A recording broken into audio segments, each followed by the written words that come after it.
Welcome back to Detroit, everybody, here on ABC News Live. I'm with Mike Muse of The Mike Muse Show, ABC News contributor. I'm Devin Dwyer. We're getting ready for the second night of this round 2 Democratic presidential primary debate doubleheader. We're taking a closer look right now at the city of Detroit, which, as you have been saying, Mike, is undergoing an unbelievable transformation. Absolutely. Right now. Lots of industries are moving here, in particular in tech. Devin, I can't believe I was writing around how close Google is. Google has a beautiful space here now. LinkedIn is here. Quicken Loans is here. Quicken Loans is really working on big data, AI initiatives. Jobs are coming back along with it, retraining folks as well.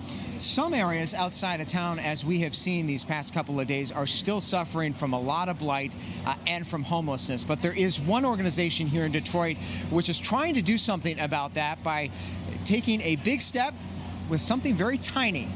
Take a look. You know, when you're homeless, people don't go to bed and wake up and say, I'm going to be homeless. It just something happens. You lose your job or whatever. But I was out there doing all the wrong things. I guess we start over here.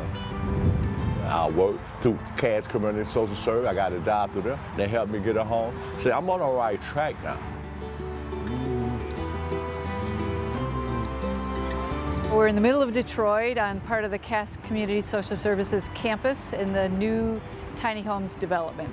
We were looking for a way to help poor people, especially formerly homeless people, gain an asset. And for most of us in this country, our house is our bank, right? It's where we store our money. And so it became a natural way for them to gain home ownership. We have 13 completed, 6 will be done on Labor Day weekend, and then we'll start 6 more. Well, it's really for people who have an income already between $7,000 and $15,000 a year, but don't make enough money to obtain a mortgage. And so it gives them a safety net while they're alive and helps with generational poverty when they die. Did you want to come in? Oh, go ahead, go ahead. You all know how happy I was, because this is my first home. I'm 62, I had a birthday last week. Never owned a house, you know, and I love it. This is my little kitchen area. A lot of people come in, like my family say, this house too small. Not for me. It's the right size for me. I could bring my kids and grandkids and spend the weekend with them. We could do things together now. I'm so happy. I could call something mine.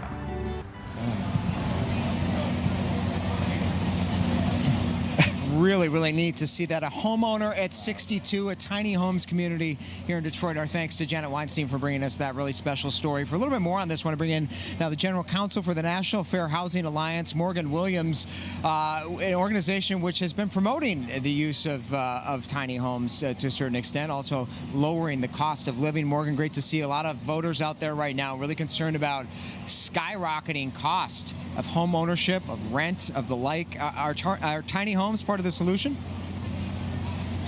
Tiny homes are one approach to dealing with what is a broad problem that we have in our country that derives from really a growing inequality.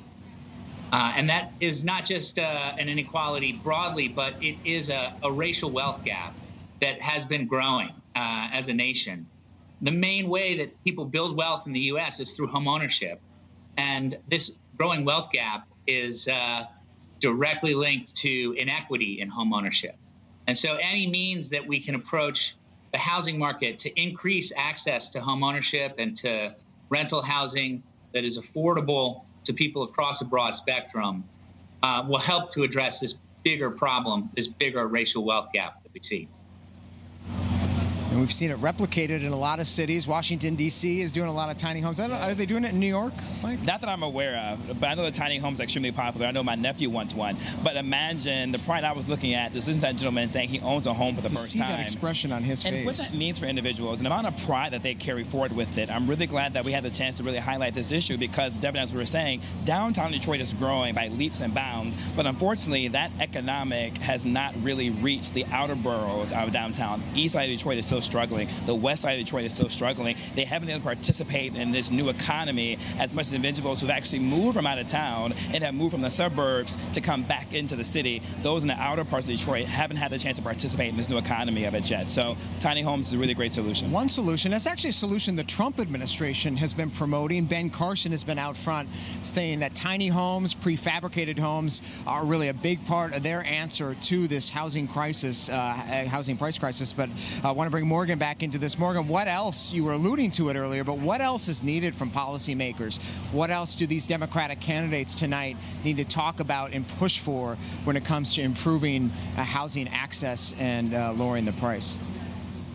Absolutely. When you're talking about the growing racial wealth gap and inequity in housing, it's important to recognize that in the housing markets today, there are policies out there that create real barriers to people in accessing housing. And one of the main tools that we have to challenge those barriers under the Federal Fair Housing Act is what's referred to as disparate impact. And disparate impact is a long-standing civil rights tool that is used to address discriminatory policies that appear neutral on their face, but in effect discriminate against people. And unfortunately, you noted that Carson is a proponent of tiny homes. The U.S. Department of Housing Development is proposing a rule that would destroy this key civil rights tool and is really an aggressive move to undercut the protections that we have today. When you're talking about access to housing, tiny homes are one part of a puzzle, but there's a broader housing market that has real barriers embedded in it. And unfortunately, this HUD is poised to take moves to undercut the tools that we have to dismantle that inequity. There's a lot that divides us in the country, but if there's one value that we can all agree on, it's that everyone should have a fair shot. And most fundamentally, that comes to in regards to creating open housing markets. And this HUD is taking steps to dismantle the tools that we have to do just that. Morgan Williams, General Counsel for the National Fair Housing Alliance. Thank you for that, sir. Appreciate it. Good to see you. And we are right back where we started, Mike, because we're on the topic of race, racism, discrimination. Yeah. Something this administration has been accused of, and a hot topic that's going to come up again tonight. It is. It's not going anywhere. And I'm glad that America is finally having that uncomfortable discussions. As Americans, we have to become more comfortable in getting into uncomfortability. Race isn't easy to talk about. And no one has a magical solution, but we must start the conversation. And far too often, when we begin to talk about race as a country, we always say, well, we're more advanced now. Individuals are more educated, have more opportunities for economic gains, but that just isn't the case.